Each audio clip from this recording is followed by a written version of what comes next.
সাজা ঘোষণা হওয়ার পর শেখ হাসিনার প্রথম বিবৃতি জি 24 ঘন্টার হাতে। গণতান্ত্রিক অধিকার ছাড়াই অনির্বাচিত সরকারের রায়। শেখ হাসিনা কি বলেছেন? সাজা ঘোষণার পর হাসিনার প্রথম বিবৃতি জি 24 ঘন্টার হাতে। হাসিনার প্রথম বিবৃতি, যেখানে তিনি বলছেন গণতান্ত্রিক অধিকার ছাড়াই অনির্বাচিত সরকারের রায়। মানবতা বিরোধী অপরাধে দোষী সাব্যস্ত শেখ হাসিনাকে সর্বোচ্চ সাজা শুনিয়েছে আন্তর্জাতিক অপরাধ ট্রাইব্যুনাল। প্রথম থেকেই এই গোটা প্রক্রিয়া, সেটার বৈধতা নিয়ে প্রশ্ন তুলেছিল আওয়ামী লীগ। আর এবার সাজা ঘোষণার পর হাসিনার প্রথম বিবৃতি জি 24 ঘন্টার হাতে। হাসিনার প্রথম বিবৃতি গণতান্ত্রিক অধিকার ছাড়াই অনির্বাচিত সরকারের রায়। ওরা এক পেশে রায় দিল। আওয়ামী লীগকে বলির পাঠা বানাতে চায় ইউনূস।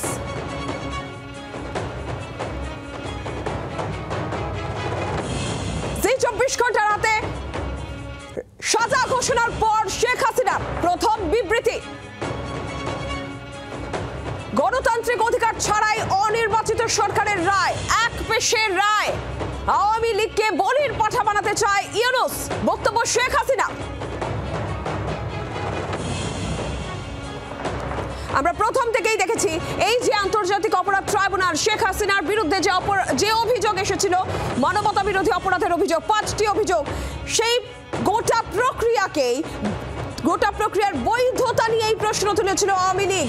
এবং যেটা মনে করা হচ্ছিল, একটা অংশ আমরা দেখেছি জামাত, একটা অংশ তারা রীতিমতন মশাল মিছিল করে শেখ হাসিনার সর্বোচ্চ শাস্তির দাবি জানাচ্ছিল। যেটা মনে করা হচ্ছিল সেই পথে এগোবে আন্তর্জাতিক অপরাধ ট্রাইব্যুনাল, এবং সেই পথেই সাজা ঘোষণা হয়েছে শেখ হাসিনার মৃত্যুদণ্ড।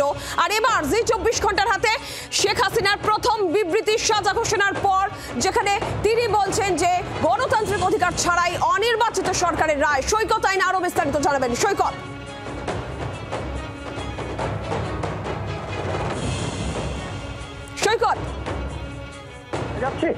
সৈকত সরে যাচ্ছে।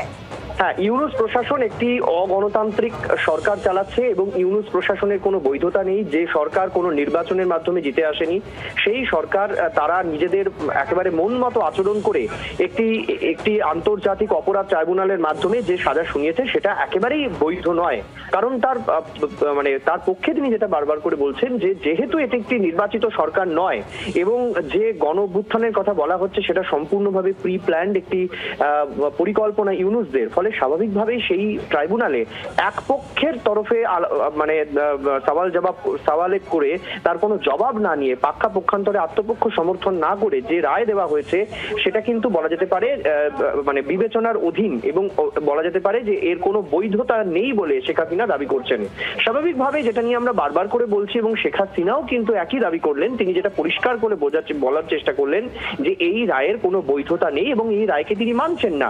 তিনি এই মুহূর্তে ভারতের রাজনৈতিক আশ্রয়ে রয়েছেন। স্বাভাবিকভাবেই ইউনূস প্রশাসন এবার চেষ্টা করবে যে এই রায়টি, যেহেতু ইউনূস প্রশাসন এতদিন ধরে অনেক চেষ্টা করেছে, ভারতকে দুবার চিঠি দিয়েছে, কিন্তু কোনোভাবেই তারা কিন্তু ভারতের কাছ থেকে তার কোনো উত্তর পায়নি। কারণ রাজনৈতিক কোনো ব্যক্তি যদি কোনো দেশের আশ্রয়ে থাকে, তাহলে সেই দেশের সঙ্গে, যে দেশ থেকে চিঠি চাপাটি করা হচ্ছে, তার সঙ্গে অনেকগুলি বিষয়ে কিন্তু আলোচনা থাকে।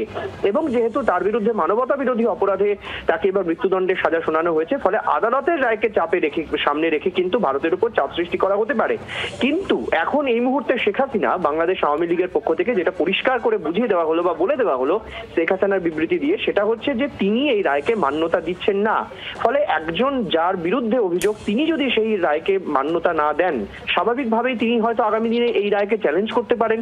কিন্তু কোন আদালতে চ্যালেঞ্জ করবেন? অর্থাৎ বাংলাদেশ সুপ্রিম কোর্টে তিনি চ্যালেঞ্জ করতে পারেন এই রায়ের বিরুদ্ধে, এবং তিনি হতে পারে যে এই রায়টিকে নিয়ে যে বিভিন্ন রাষ্ট্রগুলো রয়েছে, অর্থাৎ যে রাষ্ট্রগুলো ইতিমধ্যে বাংলাদেশের শান্তির পক্ষে কথা বলছে, সেই রাষ্ট্রগুলোর কাছে তিনি যেতে পারেন, তিনি রাষ্ট্রসংঘে আবেদন করতে পারেন। ফলে নানান রকম সম্ভাবনা কিন্তু তার কাছে খোলা রয়েছে। তিনি সেটা বুঝিয়ে দিলেন যে তিনি এই রায়কে আপাতত মানছেন না, এবং আওয়ামী লীগ আগামী দিনে যে তাদের আন্দোলন আরো বাড়াবে, সেটা কিন্তু বলাই বাহুল্য। সৈকত, ধন্যবাদ। আওয়ামী লীগ তারা তীব্র আন্দোলনের ডাক দিয়েছে, তারা শাটডাউনের ডাক ইতিমধ্যেই দিয়েছে। প্রথম থেকেই আওয়ামী লীগ এই গোটা প্রক্রিয়ার বৈধতাকে নিয়ে প্রশ্ন তুলেছিল। আর এবার শেখ হাসিনা এই মৃত্যুদণ্ডের সাজা ঘোষণার পর যে প্রথম বিবৃতি জি 24 ঘন্টার হাতে আপনাদের জানাচ্ছিলাম, যে বিবৃতি শেখ হাসিনা দিয়েছেন, যেখানে এই রায়কে এক পেশের রায় বলছেন তিনি। এবং এরই পাশাপাশি কিন্তু জি 24 ঘন্টার হাতে হাসিনার যে প্রথম বিবৃতি এসেছে, যেখানে গণতান্ত্রিক অধিকার ছাড়াই অনির্বাচিত সরকারের রায় বলছেন শেখ হাসিনা। অডিও বার্তাও শেখ হাসিনার আমরা পেয়েছি, শুনবো। যেহেতু যুদ্ধাপরাধীদের বিচার করছি, তার প্রতিশোধ নেওয়ার জন্য আমার উপরে এই জুলুম। কারণ আমি তো কাউকে হত্যার হুকুম দেয়নি। হত্যার হুকুম দিয়েছে ডক্টর মোহাম্মদ ইউনূস, এবং ওদিকে তারেক জিয়া যে লাশ ফেললে সরকার পড়ে যাবে। ইউনূসই তো অর্ডার দিয়েছে গুলি করে তার লোকদের বাঁচানোর জন্য। সেই জন্য সেনাবাহিনী সাজোয়া বাহিনী নিয়ে গেল, তাদেরকে রক্ষা করতে যে সরাসরি গুলি করে 5টা মানুষকে হত্যা করেছে। প্রায় কয়েকশো নেতাকর্মীকে তাদের উপর হামলা, স্থানীয় সাধারণ জনগণ, কোনো রাজনীতিও করে না, তারাও গুলিবিদ্ধ। আবার যারা গুলিবিদ্ধ তাদের বিরুদ্ধে মামলা।